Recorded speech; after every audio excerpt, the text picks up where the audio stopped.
Joined by Jon Lis, senior captain for Wesleyan's football team. Jon, thanks for being with us. Thanks for having me.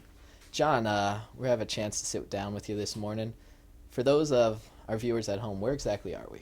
So we are at 330 High Street on Wesleyan's campus, and this is the Office of Alumni and Parent Relations. And basically, we deal with alumni and parent relations. It's pretty straightforward. So we basically stay connected with alumni and parents through our database, through events. And I'm sort of an intern that helps with whatever needs to be done here, a variety of tasks, and I like it a lot. But you also were abroad for most of the summer doing another internship. I was, yeah. I was wondering if you could briefly describe to us what that internship was.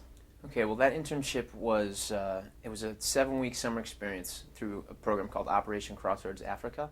What I did was I spent 7 weeks in the Gambia, and it was a medical volunteering project is what we did. So we worked at a health center there. Jon, what led you to this internship? So I had always wanted to study abroad since I entered college, but it's a very difficult thing to do if you play football and you're a chemistry major because there are certain obligations during football season that you have, obviously, with the season. You know, you can't leave. And then in the spring, there are certain things chemistry-wise that you have to be there for, certain symposia and classes that you have to take. So it was really only up to the summer for me to go abroad. So I was really looking for a program, a cheap program, which was very inexpensive. It's a nonprofit. A cheap program to go abroad and really satiate my desire for travel. Once you arrived in the Gambia, at what point did you have, say, the Dorothy moment where you realized that, yeah, I'm in a new country, a new culture, and I'm going to be here for the next 7-8 weeks? Well, that was pretty much right away. Right when we got there, you step off the planes. There's no gates, so you step right off the plane. You walk down those stairs, and the humidity just gets you. You just start sweating right through your clothes. So I was like, "Oh, bro, it's gonna be a long 7 weeks." In your blog, you mentioned the happiness of and the interactions and the relationships that you built. I was wondering if you could just give your own words and reflection on that. Oh, I think the people there were. I mean, they call it the Smiling Coast for a reason. People will come up to you with no hesitation and try to make friends with you. The people that we had contact with repeatedly were extremely nice, and I built a lot of really good relationships with them. They're more than willing to help us out. They brought us dinner the first 3 nights, and they brought us water, and they brought us a stove top so we could cook our own food, taught us how to cook, taught us how to make a taya, taught us how to do, they invited us to football, their football games. So they were more than welcoming in the entire ordeal.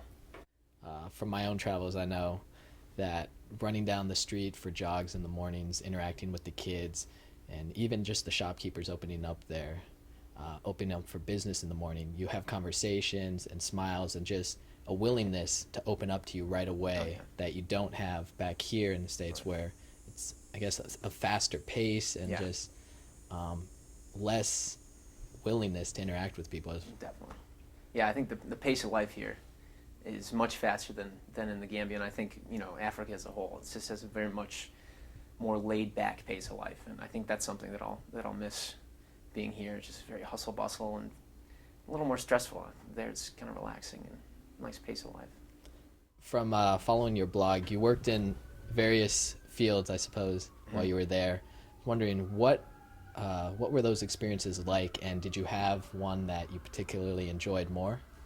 I got to work in the outpatient section as well. We worked with 2 nurses there, and basically what we did there was we saw patients who'd come in with various ailments, and if they had symptoms of malaria, we'd test them for malaria, which a lot of people had the symptoms. Not that many people had it, which was a positive thing. The main thing for me was just being confident and learning and being able to soak all in what the nurses do. I think that helped me a lot. Jon, I want to read to you a quote from your blog and really get your take on it. Quote is, "I learned a lot about the country, but in particular, I remember him saying that nobody has a monopoly on knowledge. This stuck with me, and I think it is a very important thing to remember as a visitor to a foreign country." What do you mean by that? Well, the man who told us that, he was one of the friends of the group leader. He's this wise old man. He wrote a book on papayas, and he invited us to his house for lunch. And he was telling us a story about a traditional healer and how no one could heal this man's broken leg. No one could really do anything with him because it just wouldn't heal. So they brought the man to one of the traditional healers, who sort of goes the opposite of modern medicine and uses sort of the plants and things to heal people. And so he was very intrigued by that because the healer ended up healing the person. And so his point was, like, nobody knows everything. Like, you should always keep an open mind and always be willing to learn.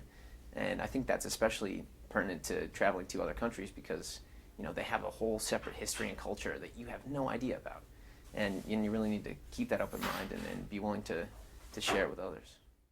Was there at any point where things weren't quite as easy or were a little tough to deal with? Yeah, I think, certainly the first day, losing my bag at the airport, that was a pretty big low for me.